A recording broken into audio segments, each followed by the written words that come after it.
The air tasted like ash and adrenaline, a metallic tang of fear and something else, something foul and decaying, despite this being day one. Every breath was a ragged tear through my lungs, each inhale a desperate, scorching gasp that did little to fuel the fire in my screaming muscles. My quads, my hamstrings, my glutes, they were all on strike, revolting against the brutal demands I'd placed upon them since sunrise. Just keep moving, Miller. Keep moving, you idiot. The mantra was a broken record in my skull, competing with the frantic thrum of my own heartbeat, a frantic drum solo against the backdrop of a city eating itself alive. I'd just cleared the roof of the old, condemned apartment building on Alvarado, a leap I'd barely stick in a meticulously choreographed wire sequence, let alone in a real-life, life-or-death freefall scenario. The rebar jutted out like skeletal fingers from the crumbling parapet I'd launched from, ripping a long, hot furrow through the sleeve of my already tattered jacket, a perfectly good Carhartt, now a relic of a vanished world.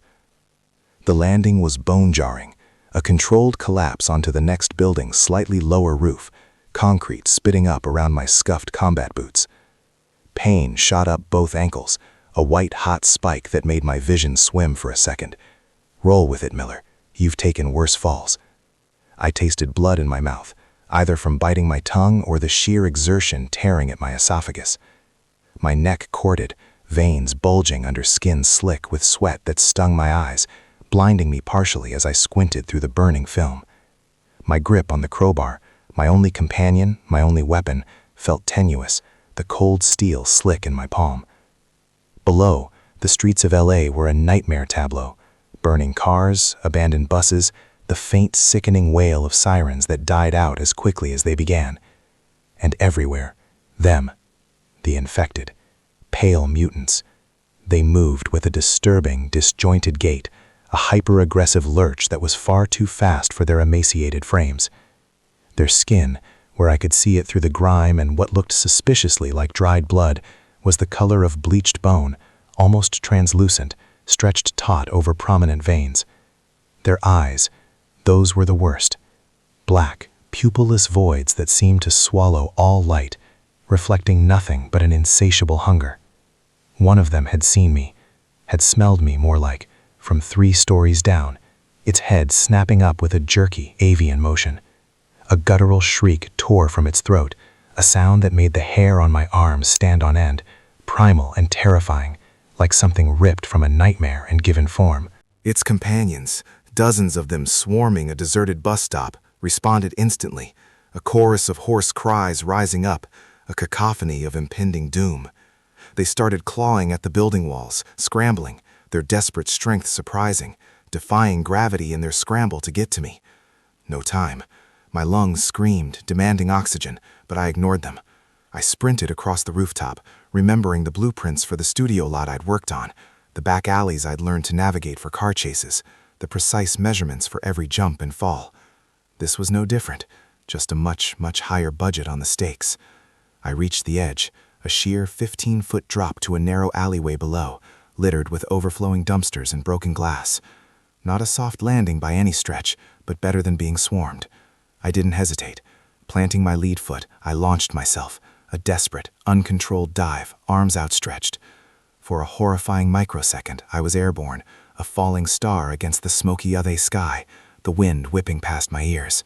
My vision blurred from the speed, the ground rushing up to meet me with a terrifying velocity. I angled my body, tucked my chin, aiming for a soft spot that didn't exist. My feet hit first, then my knees buckled, sending me rolling over my shoulder, the crowbar still clutched tight. The impact was brutal, driving the wind from my chest, every bone in my body rattling like dice in a cup. A searing pain flared in my right hip. Did I dislocate it? Fractured? No time to check.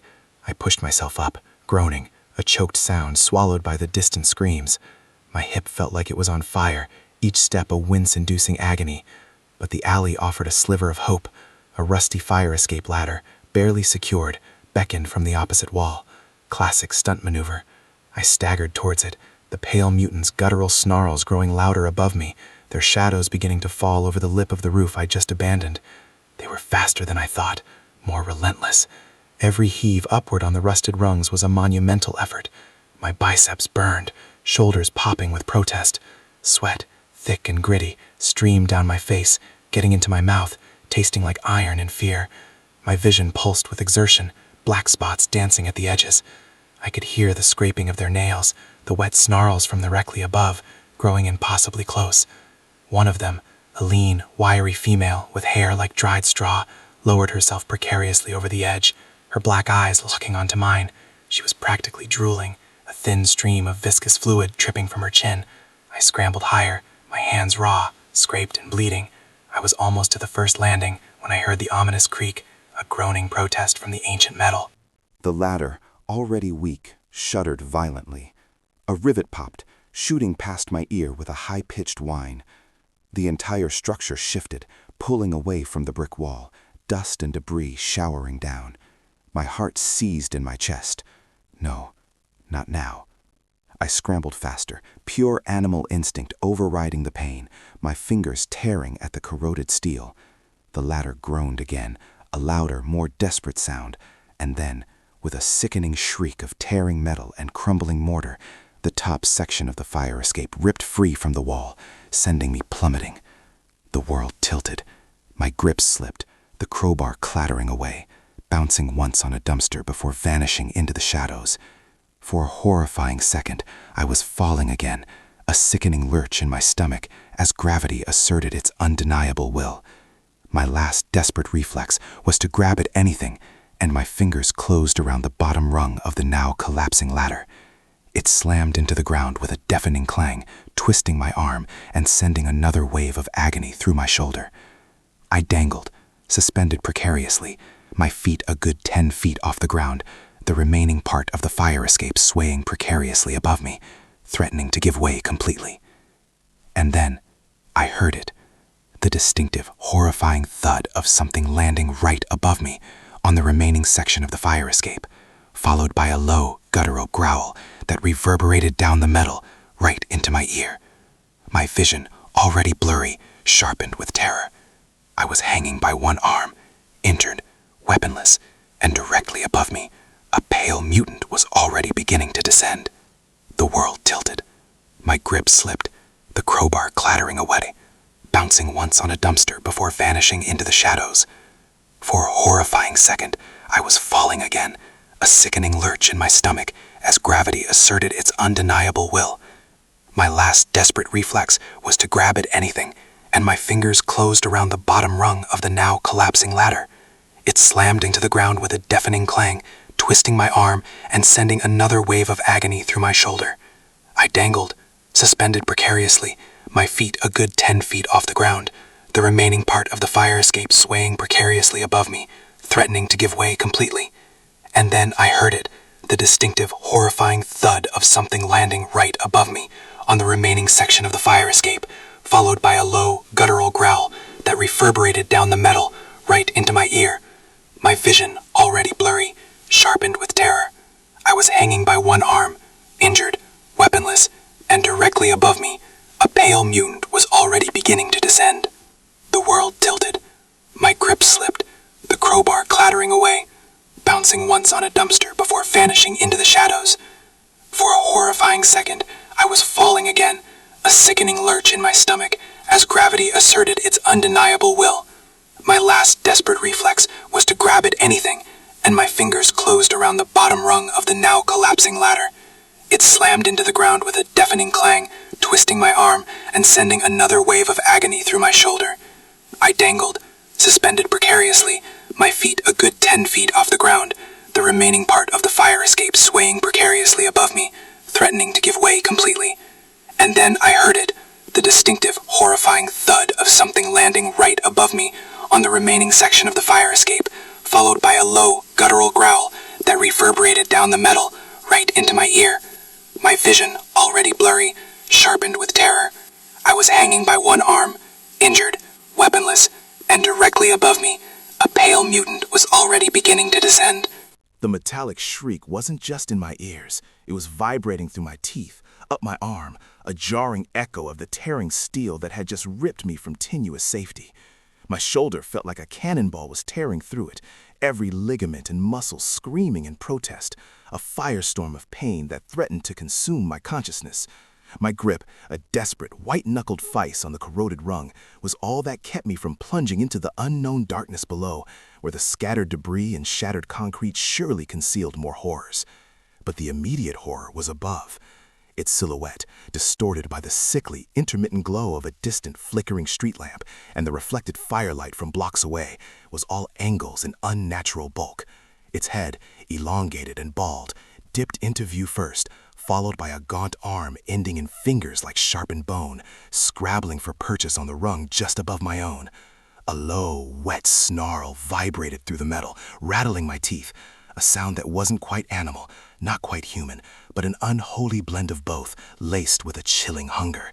The stench hit me next, a wave of putrid decay mixed with something sharply chemical, like spilled battery acid and stale blood, gagging me, making my already heaving stomach threaten to rebel.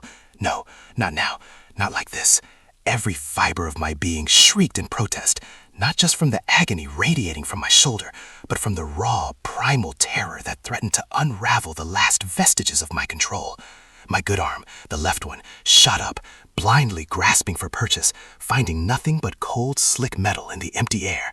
The mutant above me lunged, not with a roar, but with a guttural, hungry whine, its gaunt form twisting, trying to hook its emaciated feet over the rung, to push down on my hand, to dislodge me. Its clawed foot, adorned with toenails like broken shale, scraped inches from my face, a shower of rusty flakes and dried grit dusting my hair. Its eyes, milky and dead, sunken deep into its skull, bore into mine with an unnerving, unblinking intensity, devoid of any discernible emotion beyond an abyssal predatory drive. I swung my body, a desperate pendulum, powered by sheer adrenaline and the primal terror of being torn apart. Years of fight choreography, of knowing where to land a strike for maximum impact without causing actual injury, were useless now. This wasn't a staged fall, a rehearsed punch. This was real. This was survival. My right foot, the one that had kicked countless cardboard villains and stuntmen in protective gear, shot up, aiming for its chest. It was a kick I'd practiced 1,000 times, but never with my life literally hanging by a thread, my shoulder alight with agony, my lungs burning, each breath a rasping, insufficient gulp of the stale, reeking air. The impact was sickening, not the satisfying thud of a staged hit, but a squelching, wet thwack against something surprisingly resilient, yet disturbingly soft. The mutant grunted, a short, sharp bark of surprise, and recoiled slightly, its gaunt frame momentarily thrown off balance.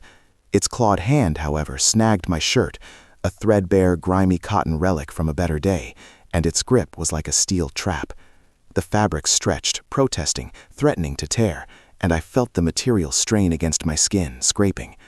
My forearm muscles, bulging like grotesque tubers, threatened to seize completely, every tendon a live wire sparking with agony. Sweat, a hot, acrid stream, now a torrent, poured into my eyes, blurring the already nightmarish vision, mingling with the grime and metallic dust on my face, stinging viciously. My grip was failing. I could feel the microscopic slips, the burning in my palm spreading up my wrist, igniting the existing inferno in my shoulder. Below me, the shadows deepened, concealing whatever horrors might be waiting on the ground, 10 feet down. To my left, the alley stretched out, a narrow canyon between towering, grimy brick walls, littered with overflowing dumpsters and forgotten detritus. To my right, the alley ended in a barricade of overturned trash cans and construction materials, effectively a dead end, leaving me no obvious escape. The world narrowed to this single brutal exchange, me dangling, exhausted, injured, and this thing, an impossible, unyielding horror above me. Its head snapped forward again, a blur of motion, its teeth, yellowed broken stumps interspersed with unnaturally sharp, elongated canines, snapping just inches from my ear. I could feel the foul, hot breath on my skin, could hear the clicking of its jaw, the wet smack of its lips. My head whipped back, a desperate, instinctive evasion, and I slammed it against the cold, unyielding metal of the rung. A flash of stars exploded behind my eyes, pain adding another layer to the overwhelming agony. But it bought me a fraction of a second. With a grunt that tore from the deepest part of my gut, I swung my leg again. Not a kick this time, but a desperate, flailing knee strike, aiming for its arm, for its hand, for anything that would break its hold on my shirt. My knee connected with something hard and bony. The mutant hissed, a furious, drawn-out sound like escaping steam, and its grip on my shirt finally gave way, the fabric tearing with a sound like ripping paper. It recoiled fully this time, scrambling back up the remaining ladder section, a grotesque, spider-like movement. For a precious second, it was out of sight, its heavy, unnatural thuds receding. I gasped, gulping air, my chest heaving, the metallic tang of fear and exertion filling my mouth. My head pounded from the impact, my vision swimming. My right arm, now free of the creature's direct pull, threatened to dislocate entirely, hanging limp and useless for a horrifying moment, before I forced it back into a semblance of tautness, a burning, vibrating rod of pure agony. I can't hold on. Not for much longer. My eyes darted down, assessing the drop. 10 feet. A long way to fall, especially with an already injured shoulder. But what was my alternative? Remain here, dangling prey? And then I heard it. Not just the thudding of the mutant above, now joined by another, heavier sound, a dragging, scraping noise from the alley below. And then, from the other end of the alley, the distinct, wet click-clack of multiple footsteps. My blood ran cold, fear of freezing river through my veins, chilling the sweat on my skin. 1 mutant I could barely handle, but 3? More? I could hear them closing in, the guttural whispers, the hungry snarls echoing off the brick walls, amplifying in the confined space. My muscles were screaming, every fiber, every tendon, every cell. My good arm, the left, was cramping violently, threatening to lock up. The veins on my forearm stood out like knotted ropes, pulsating with the effort. My breath caught in my throat, a choked sob of pure exhaustion and despair. I was trapped. Above, the original mutant was almost certainly preparing another attack. Below, more were closing in, their unseen forms lurking in the shadows. I was caught between 2 converging storms of absolute horror, with nowhere to go. My fingers, slick with sweat and grime, began to lose purchase, sliding millimeter by agonizing millimeter. The fire escape section above me groaned again, a final, despairing shriek of metal as a rivet popped, showering me with rust and dust. The entire remaining structure began to tilt, slowly, sickeningly, threatening to twist me off like a rotten fruit from a branch. My world dissolved into a cacophony of groaning metal, guttural snarls, and the agonizing tear of failing muscle. Then, the concrete ledge beneath my feet, already cracked and crumbling from the initial impact, finally gave way, sending a cascade of debris onto the dumpster directly below. My feet slipped, finding no purchase, no support. I hung by the barest thread of my burning grip, my body swinging helplessly, my injured shoulder grinding. And then, from the dumpster, a sound erupted. A sudden, violent thump from within, followed by a muffled, furious roar, and the unmistakable sound of heavy, clawed limbs scrabbling against metal. Something else was inside, and it was awake. My grip, already failing, now gave way completely, the metal rung tearing free from my fingers, leaving me weightless, plunging headfirst into the darkness and the roaring horror waiting below. The world spun into a sickening kaleidoscope of splintered shadows and metallic tang as I plunged. My lungs convulsed, stealing the breath that was already a precious commodity, and the air rushed past my ears with a banshee shriek. My injured shoulder, already a molten mess of agony, slammed into something unyielding and jagged. A searing bolt of white-hot pain lanced through me, blinding me for a split second. And then I hit. Not the ground. Not solid concrete, but something softer, yet still horribly hard. Something that gave way with a sickening squelch and a crunch of rusted metal, followed by a chorus of muffled groans and the stench of decay that was so profound it tasted like bile in the back of my throat. I had landed in the dumpster all right, but not on trash. I was amidst a chaotic jumble of splintered wood, festering refuse, and, oh God, no, bodies. Partially eaten, partially decomposed. All of them horridly familiar in their pale, grotesque mutations. The impact had knocked the wind out of me, leaving me gasping, scrabbling for purchase in a shifting grave of human wreckage. My vision swam, red spots dancing before my eyes as the adrenaline warred with the overwhelming shock to my system.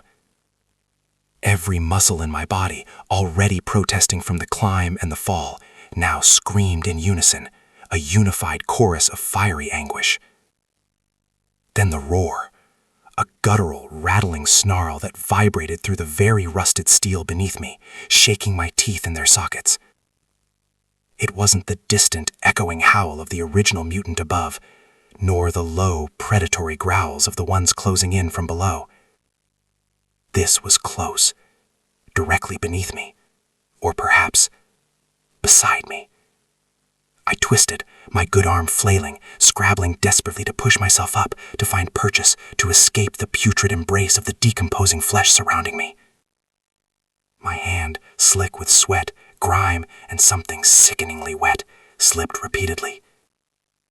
The tight confines of the dumpster were a hellish trap, the high walls towering above me, slick with ancient grease, and the same sticky, organic residue that coated my skin. Before I could fully right myself, a dark, hulking mass erupted from the refuse beside me. It moved with a horrifying speed that belied its size, a blur of pale, papery skin stretched taut over bulging, twisted musculature. This wasn't one of the smaller, gaunter infected. This was a brute. Its head was a nightmare of malformed bone and sinew, its eyes sunk in pits of black malevolence, and its jaw hung agape, revealing teeth like shattered porcelain shards, stained dark with something unspeakable. It had been resting here, in this putrid coffin of trash and despair, and my entrance had rudely awakened it. A clawed hand, disproportionately large and tipped with jagged talons, shot out, aiming for my face. I recoiled, throwing myself back against the opposite wall of the dumpster, a movement that sent a fresh wave of agony through my shoulder. My head cracked against the metal, stars bursting behind my eyes, but the pain was a dull throb compared to the primal terror that seized me. This thing was too big, too fast, too strong for such a confined space. It was a coiled spring of pure, unadulterated rage, its every movement radiating murderous intent. I instinctively brought my hands up, not to fight, but to push, to create even a millisecond of space. My fingers, still trembling from the grip that had failed me moments ago, found purchase on its chest. The skin was clammy, rubbery, and incredibly cold. The brute roared again, a sound that rattled my bones, and its massive hand slammed into my chest, a hammer blow that drove the air from my lungs in a strangled gasp. I collapsed back into the heap of decay, my ribs protesting, every breath a shallow, painful struggle. My head swam, and for a terrifying second, I thought I was going to black out. No, not here, not like this. A primal scream, half terror, half fury, tore from my throat. My vision, though blurry, honed in on a rusted, jagged piece of rebar sticking out from the side of the dumpster. With a desperate surge of adrenaline, I launched myself forward, ignoring the screaming protest of my body, grabbing the rebar. It was loose, corroded, but it was something. The brute, momentarily surprised by my sudden, desperate attack, hesitated. That was all I needed. I swung, not with skill, but with the raw, flailing desperation of a cornered animal. The rebar connected with a sickening thwack against the side of its head, eliciting a gurgling shriek of pain. It wasn't enough to fell it, not even close, but it bought me a precious half-second. With a final, gargantuan effort, I used the rebar as leverage, jamming it into the decomposing bodies, and vaulted myself up, scrabbling for the lip of the dumpster. My fingers, slick with the repulsive filth, clawed at the greasy metal, finding purchase on a loose rivet. Muscles screamed, burning, tearing, but I pulled. Every bulging vein in my forearm stood out like rope, throbbing with the effort. My good arm bore the brunt of it, trembling violently, threatening to give out at any second. My injured shoulder shrieked, a white-hot agony that threatened to send me spiraling back down into the depths. I hauled myself up, my legs pumping furiously, kicking and scrabbling against the interior wall of the dumpster, trying to get my momentum going. The brute was recovering, its enraged snarls growing louder, its powerful hands grasping for my ankles. I felt a sharp tug on my shoe, heard the ripping of canvas, but I was already over the edge, tumbling gracelessly onto the grimy alley concrete, landing in a painful heap. I rolled, pushing myself up onto my hands and knees, gasping for air, my lungs burning, my throat raw. Sweat, a cold river of dread, streamed down my face, stinging my eyes, blurring my vision. My heart hammered against my ribs, a frantic drumbeat of pure panic. I stumbled to my feet, swaying like a drunken man, every joint in my body protesting with fiery vengeance. The rebar was still clutched in my hand, my knuckles white with the ferocity of my grip. but it felt impossibly heavy, a leaden extension of my own leaden limbs. Behind me, the brute heaved itself out of the dumpster with a grotesque roar, landing with a heavy thud that vibrated through the ground. It was faster than it had any right to be, too fast. I didn't have time to look back, to assess the threat. All I knew was that I needed to move, now. I pushed my exhausted body forward, lurching into a broken sprint down the alley, my feet pounding against the littered pavement, each step sending jarring shocks up my spine. My vision was a tunnel, focused only on the murky darkness ahead, away from the monstrosity behind me. The alley was a labyrinth of overflowing bins, discarded furniture, and ominous shadows, each one a potential hiding place or a new trap. Then, from the shadows, they emerged. Not just one, not just two, but a whole wave of them. Gaunt, pale figures, their movements jerky and unnatural, their eyes glowing with a faint, malevolent light. The street-level infected, the ones that had been closing in. They poured out from behind dumpsters, from darkened doorways, from collapsed cardboard boxes, their low snarls and frantic scrabbling movements echoing eerily in the confined space. They were drawn by the noise, by the scent of fresh meat, by the absolute chaos I was creating. I was running into them. My mind, though frayed and bordering on delirium, registered the sheer impossibility of the situation. I was caught between the furious brute from the dumpster, an unstoppable engine of destruction, and a relentless horde of these smaller, faster terrors. My chest burned, a searing inferno in my lungs. My legs were heavy, unresponsive pistons of lead. Every fiber of my being screamed for me to stop, to collapse, to give up. But the primal fear of what would happen if I did propelled me forward. I swung the rebar, a desperate arc of desperation, connecting with the nearest infected's head. The sickening crack of bone was almost drowned out by its shriek as it crumpled, but two more immediately surged forward to take its place. My movements were slow, ponderous, nothing like the fluid, practiced grace of a stuntman. I parried a clawed swipe, ducked under a snapping maw, spun, and rammed the rebar into another pale chest.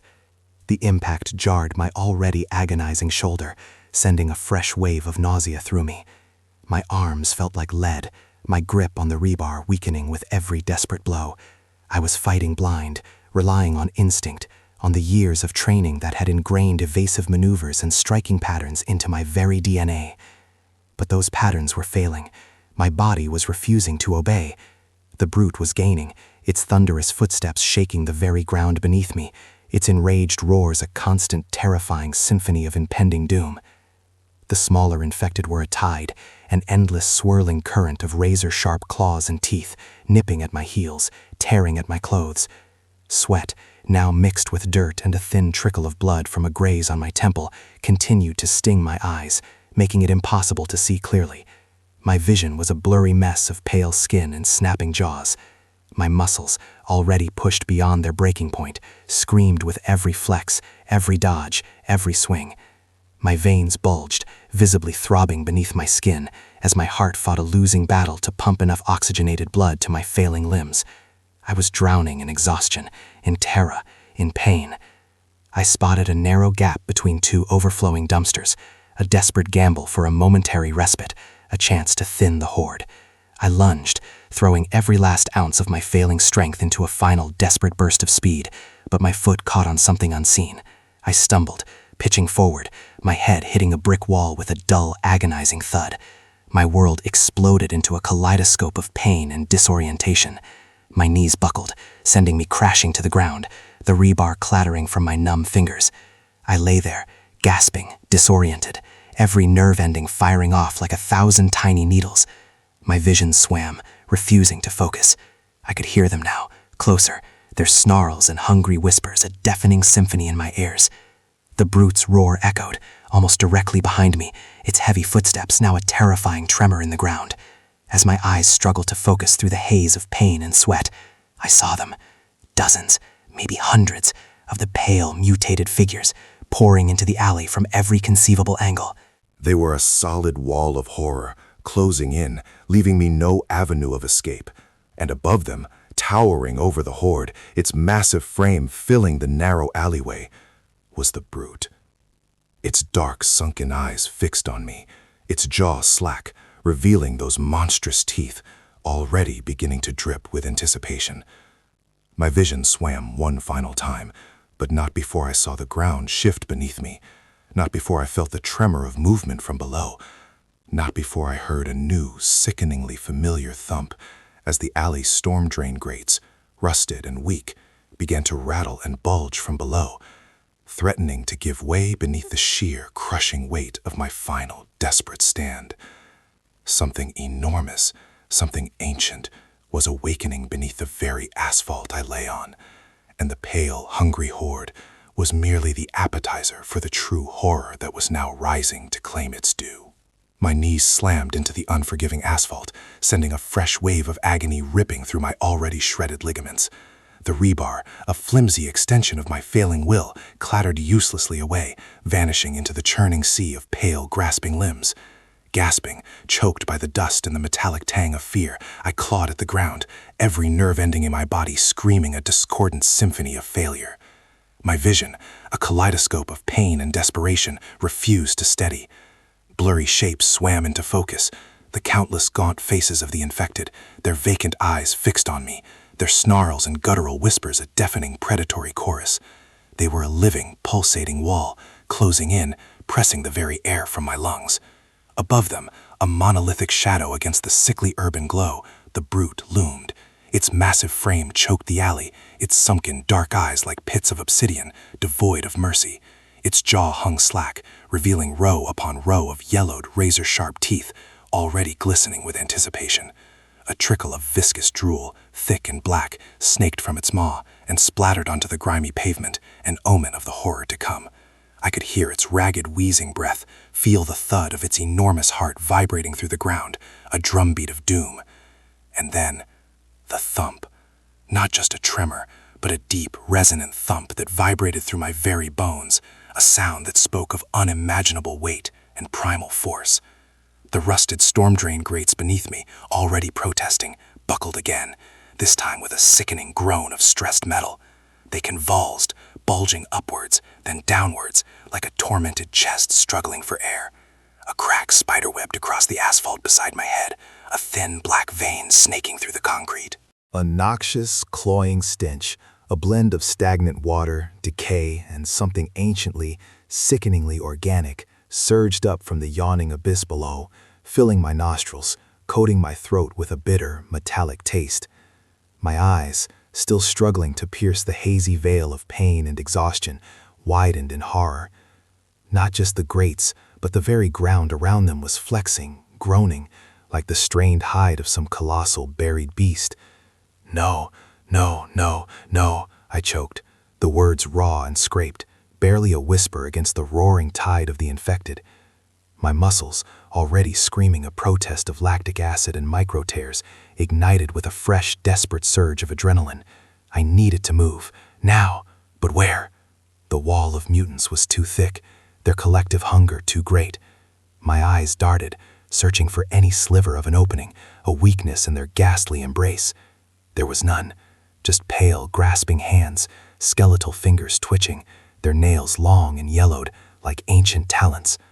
With a primal scream that tore at my already raw throat, I forced myself up, pushing against the rising tide of bodies. Every fiber in my legs burned, protested, but I ignored it, drawing on a wellspring of instinct hammered into me by years of bone-breaking stunts. This wasn't a choreographed fall. This was life or death. My shoulders, abused and aching, slammed into the nearest infected, sending it sprawling with a wet, sickening thud. I wasn't fighting to win. I was fighting to create space, to breathe, to exist for one more agonizing second. I lurched forward, ignoring the searing pain in my side where one of them had managed to rake its nails, leaving angry red furrows. My vision swam again, a greyout threatening to consume me, but the snarls of the brute, now directly behind me, its hot, putrid breath washing over my neck, jolted me back. My hands, numb and clumsy, scrabbled for something, anything. My fingers closed around a loose brick, slick with grime and something else, something slimy. Without thought, without hesitation, I swung it, a wild, desperate arc. It connected with a sickening crack against the skull of a mutant rushing me, sending it crumpling in a heap. But two more were already taking its place, their speed terrifying, their hunger insatiable. I saw the glint of teeth, felt the desperate lunge, and then I was backpedaling, tripping over the fallen, stumbling into the path of another, a bony shoulder catching me hard in the chest, knocking the wind clean out of me. My lungs burned, raw and ragged, desperate for air. The sweat, a bitter river, poured into my eyes, stinging, blurring my vision even further. My temples throbbed, bulging veins struggling against the immense pressure, threatening to burst. My heart hammered against my ribs, a frantic, desperate bird trapped in a cage. Keep moving, don't stop, don't think. The stuntman's mantra, now a desperate prayer. The storm drain grates, unable to withstand the pressure from above and the ominous shifting from below, chose that exact horrifying moment to give way. With a thunderous crack that echoed off the alley walls, they split, twisted metal groaning like a dying beast. The ground beneath me, already unstable, fractured violently. A gaping maw of darkness, reeking of ancient filth and primordial cold, tore open directly in front of me. The asphalt buckled and heaved, sending a shower of concrete shards and rust into the air. Several of the frontline infected, caught in the sudden collapse, shrieked, their cries abruptly cut short as they tumbled into the black abyss. I tried to stop, to pivot, but my momentum, the weight of the charging horde, the sudden instability of the ground, it was too much. My left foot found no purchase, just the sudden, terrifying void. My body pitched forward, arms flailing, desperately trying to regain balance. For a split second, I was suspended over the chasm, the stench of it clawing at my throat, the horrifying squelch of something massive and wet shifting below, ringing in my ears. I felt a searing pain rip through my right ankle as it twisted beneath me, a sickening pop echoing in the chaos. I was falling, down into the dark, into the unknown, into the abyssal maw of whatever ancient horror had been stirring beneath the city. My hands instinctively shot out, blindly grabbing, tearing at the crumbling edge of the asphalt. My fingers closed around a thick, exposed pipe, cold and grimy, but for a precious second it held. My body slammed against the jagged concrete edge of the newly formed pit, pain exploding through my ribs, driving the air from my lungs. I hung there, suspended precariously, one leg dangling into the suffocating darkness, the other twisted at an unnatural angle, the agony radiating upwards, a constant, blinding white fire. Above me, the brute roared, a sound of pure, frustrated rage. It lumbered to the edge of the chasm, its massive form eclipsing the sliver of light from the alley. Its sunken eyes peered down into the darkness, its grotesque face a mask of primal fury. The other infected, those that hadn't fallen, pressed forward, their snarls echoing its rage, their pale faces now contorted with a frantic, desperate hunger, like a pack of wolves circling a wounded prey that had suddenly vanished from sight. They began to descend, scrambling blindly down the crumbling sides of the pit, their movements unnaturally swift, driven by the scent of fresh meat. Below me, the pipe I clung to groaned, threatening to give way. My fingers, slick with sweat and grime, ached with the effort of holding on. My arms, muscles bulging and screaming, felt like they were tearing from their sockets. My vision, now almost completely obscured by sweat and the blurring effects of agony, was useless. All I had was sound and touch.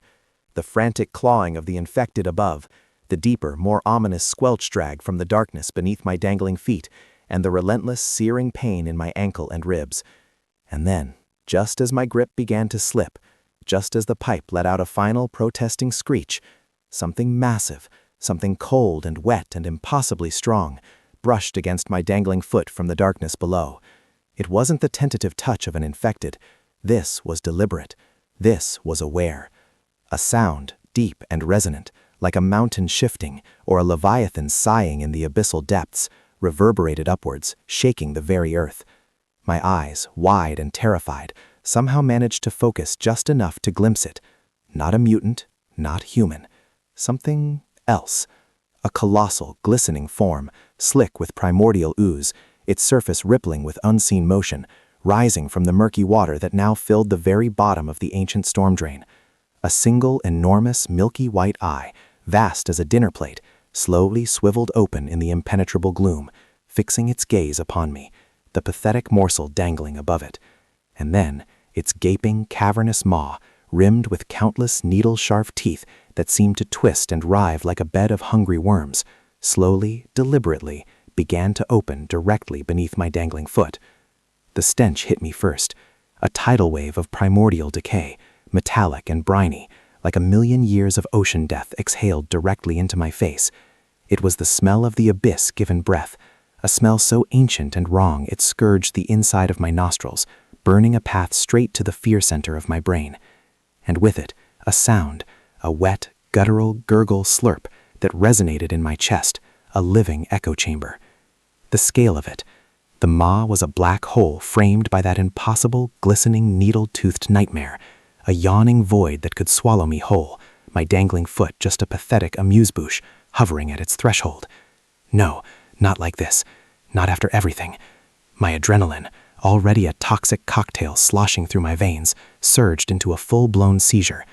Every nerve ending screamed, not from the pain in my ankle or ribs, but from the raw, instinctual terror of being food. My muscles, already threadbare ropes fraying under the strain, ignited with a desperate, impossible fury. Up, pull, now. My hands, slick with grime and blood and sweat, burned against the corroded iron pipe. The metal bit into my palms, grinding under the sheer force I was exerting. My knuckles went white, then mottled purple, the veins on my forearms bulging like monstrous worms beneath translucent skin, threatening to rupture.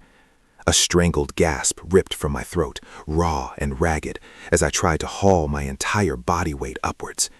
Each inch was an eternity, a battle against gravity, against the agony that tore at my shredded ankle, against the firestorm in my ribs that flared with every strained breath. Above me, the snarls intensified. The infected, maddened by the sight of an easy meal, were practically dancing on the pipe. A pale, skeletal hand, its fingernails long and brittle as old bone, scrabbled against my shoulder. I felt the tear of fabric, then the chilling scrape of bone against skin. The reek of their unwashed, dead flesh was suddenly overpowering, mingling sickeningly with the Leviathan's ancient stink. I kicked out, a pathetic, flailing effort with my good leg, trying to dislodge the clinging mutant. My boot connected with something surprisingly soft, a wet thud, and the infected shrieked, momentarily recoiling. But another was already there, pushing its slack-jawed face into the gap, its milky eyes fixed on my exposed neck. Its breath was hot and foul, like a tomb exhaling. Push, pull, burn. My biceps screamed, a deep, tearing protest. My triceps were liquid fire. Sweat, thick and stinging, streamed into my eyes, blurring the monstrous maw below and the rabid faces above into an indistinct, terrifying tableau. I blinked furiously, trying to clear my vision, but it was useless. The salt in my eyes only amplified the burning. My lungs felt like deflated balloons, ragged and rasping for air that tasted like rust and fear. Every muscle fiber in my back, my core, my legs was vibrating on the brink of catastrophic failure. I dragged myself up another foot, then another, the pipe protesting with a fresh, metallic shriek that grated on my teeth. The Leviathan's mouth, now a few feet below my swinging leg, still remained open, waiting with an inhuman patience that chilled me to the bone. It wasn't rushing. It knew. It knew I was dying, slowly, exquisitely, struggling against an impossible odds. It was simply waiting for the inevitable. Suddenly, a heavy, dead weight slammed onto my back. It was one of the infected, no doubt, finally managing to crawl onto me. Its claws dug into my shoulder blades, ripping through what remained of my shirt, tearing skin. A primal growl rumbled in its throat, right beside my ear, vibrating through my skull. It started to climb, its bony knees digging into my hips, its weight threatening to pull me down, straight into that gaping wall below. No! The thought was a desperate, panicked scream in my head. I twisted violently, a sudden, desperate surge of strength born purely from terror. The infected lost its footing, slipping. I used the momentum, swinging my body hard against the pipe, trying to dislodge it. We collided with a sickening crack against the corrugated metal, and the mutant cried out, its grip loosening. I risked a glance. It was still there, but now it was halfway off my back, clinging precariously, its face contorted in a silent snarl of frustration and hunger.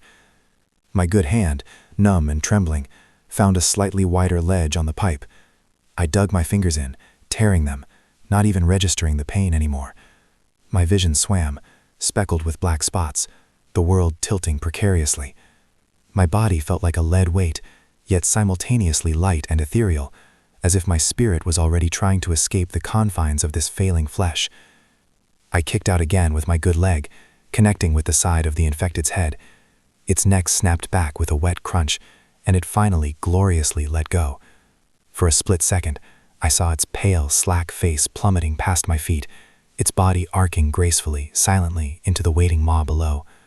There was no splash, just a sickening slurp gulp from the darkness, a sound that made my stomach revolt, made the bile rise in my throat. One down, but how many more were above? And how much time did I have before the Leviathan decided I was done playing with its food?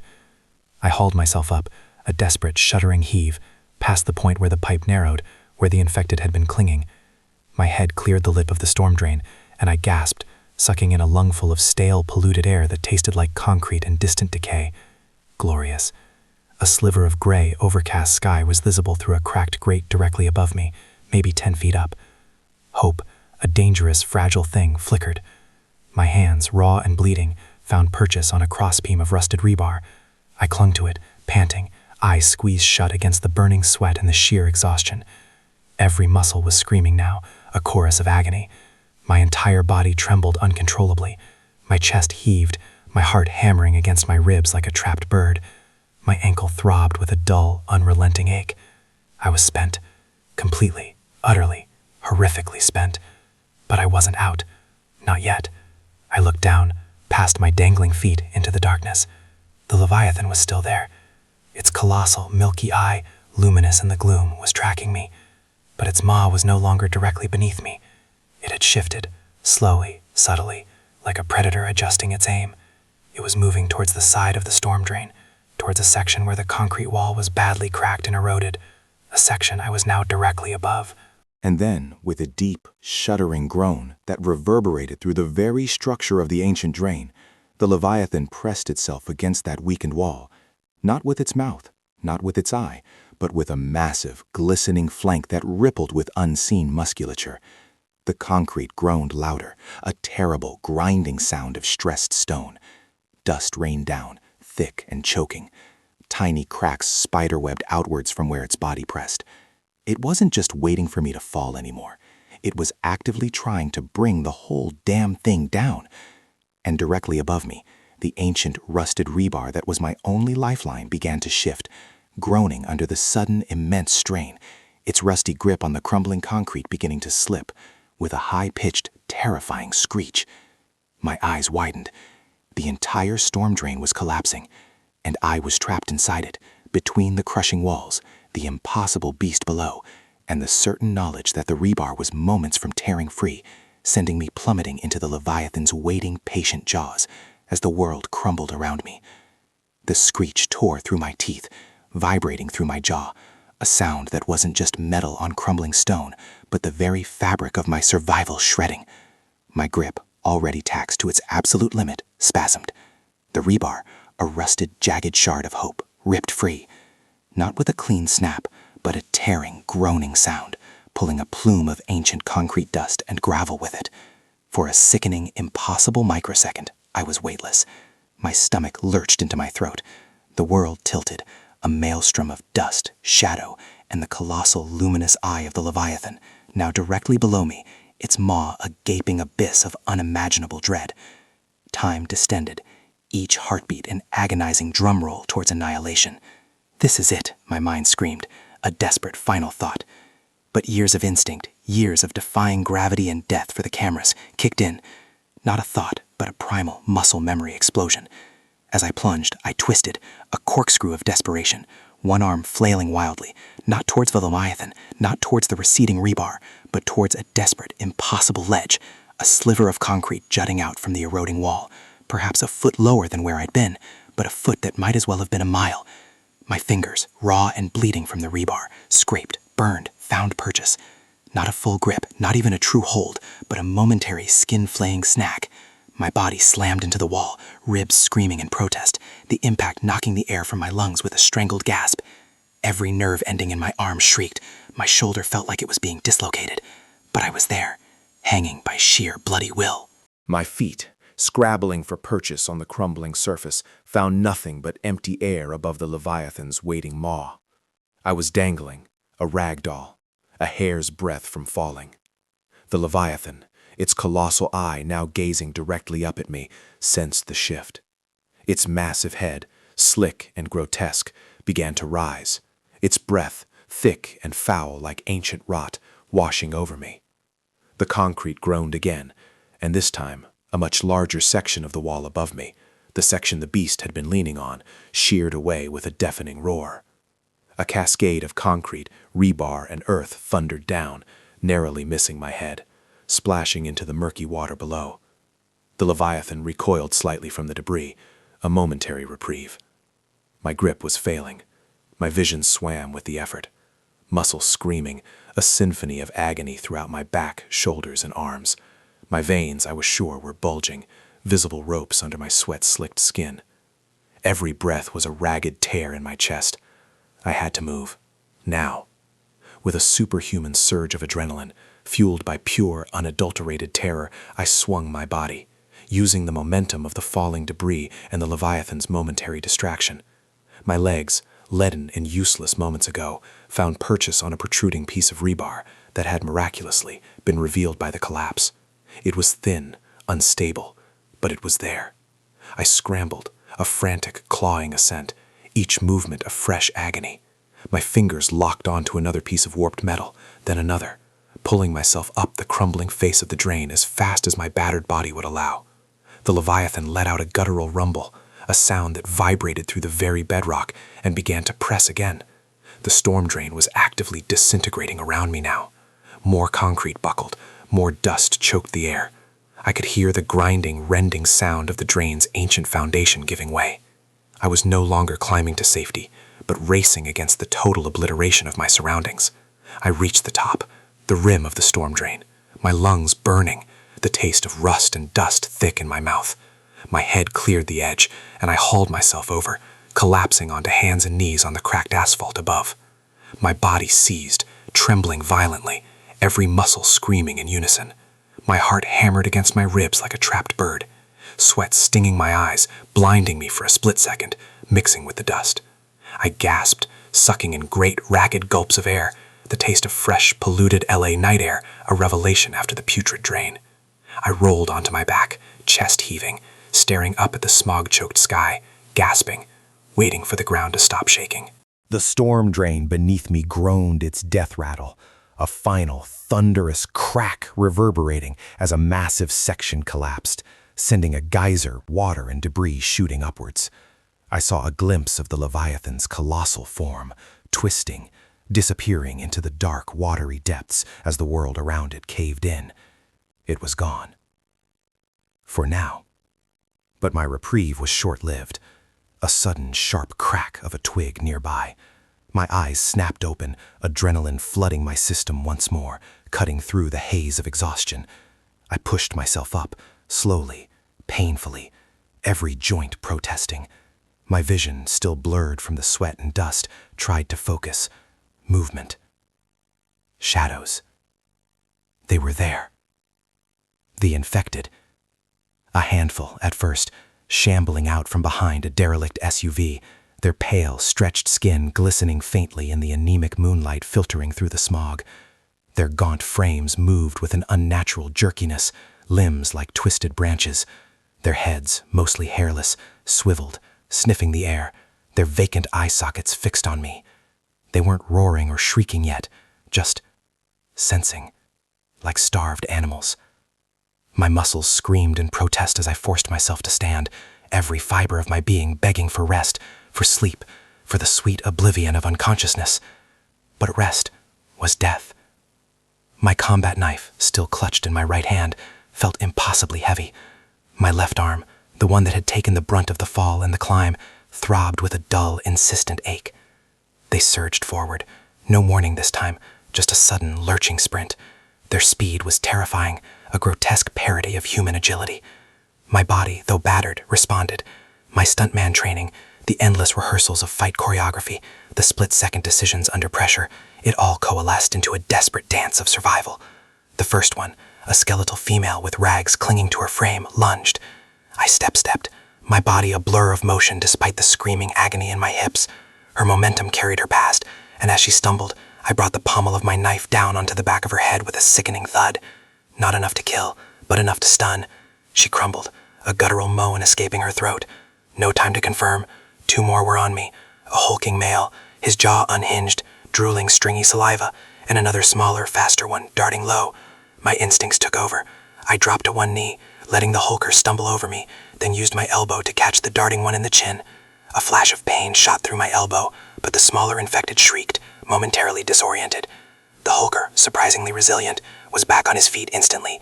He swung a clawed hand, his nails long and yellowed, scraping against my cheek as I ducked, a searing line of pain blossoming across my face. Blood. My own blood. The metallic taste in my mouth was not just rust anymore. My movements were becoming less fluid, more forced. Each dodge, each strike, each desperate burst of speed was like pulling against invisible, heavy chains. My lungs burned, air rasping in and out in ragged gasps. The bulging veins in my neck and temples throbbed with every frantic beat of my heart. My vision blurred again, not just from sweat now, but from the encroaching exhaustion, the sheer lack of oxygen. I needed space. I needed a plan. There was a chain-link fence, partially collapsed, leading into what looked like a derelict industrial lot. Not ideal, but better than being swarmed on open asphalt. I turned, a desperate sprint, my legs feeling like lead pistons. The 3 infected, already recovering, were hot on my heels, joined by what sounded like more, rustling in the shadows behind them. Their guttural growls and ragged breathing were a horrifying symphony of pursuit. I dove through a gap in the fence, tearing my shirt, snagging skin on rusted wire. The pain was just another sensation now, blending into the background hum of my body's general rebellion. Inside the lot, it was a graveyard of abandoned machinery, rusting containers and choked weeds. A labyrinth, a death trap, or, if I was lucky, a tactical advantage. I didn't stop. I weaved, dodged, vaulted over a fallen barrel, using every trick, every shortcut, every parkour move I'd ever practiced. My feet slapped against broken concrete, sending up puffs of dust. The infected were relentless. They scrambled over the fence, their unnatural strength allowing them to tear through parts that would have given a normal human pause. One of them, a gaunt, impossibly quick one, nearly caught me as I cleared a stack of wooden pallets. Its hand grazed my ankle, razor-sharp nails tearing through my worn boot and into the flesh beneath. A sharp, white-hot agony shot up my leg, making me stumble. I gasped, a cry caught in my throat, forcing myself to push through the pain. No time to fall, no time to react, just move. My mind raced, even as my body screamed. Where was the exit? Was there an exit? I saw a dilapidated warehouse in the distance, its corrugated metal walls scarred with graffiti. Refuge, or another trap. I needed to clear the immediate threats. I ducked behind a towering, rusty shipping container, pressing my back against the cool metal, trying to catch my breath, trying to slow my racing heart. My chest felt like it was going to explode. The taste of blood was stronger now, not just from my cheek, but a deeper, coppery tang. Was I bleeding internally? My thoughts were becoming fragmented, a jumble of survival instincts and the desperate plea for rest. They were closing in. I heard their distinctive shuffling, their raspy breathing, the occasional low growl. 2, maybe 3, coming around the container from different directions. I clenched my knife, the handle slick with sweat and grime. This was it, the final stand. I knew the odds were impossible. My vision was dimming at the edges. My legs were trembling uncontrollably, muscles screaming, a constant deafening roar beneath my skin. As I braced myself, preparing for the inevitable, a new sound cut through the oppressive silence of the industrial lot. Not the infected, not the wind. It was a low, rhythmic thump, thump, thump, getting closer, louder, and then a dull metallic clank that echoed unnaturally. My head snapped up, pushing past the pain, trying to pinpoint the source. The thump was heavy, impactful, and it wasn't coming from the ground. It was coming from above. Then I saw it, moving silently, impossibly, across the rusted rooftops of the abandoned warehouses, a shadow against the sickly moon. It was massive, far larger than any of the infected I had encountered, a grotesque, hulking figure, moving on all fours, its limbs thick and strangely jointed, its back a corrugating mass of what looked like fused bone and dark metal.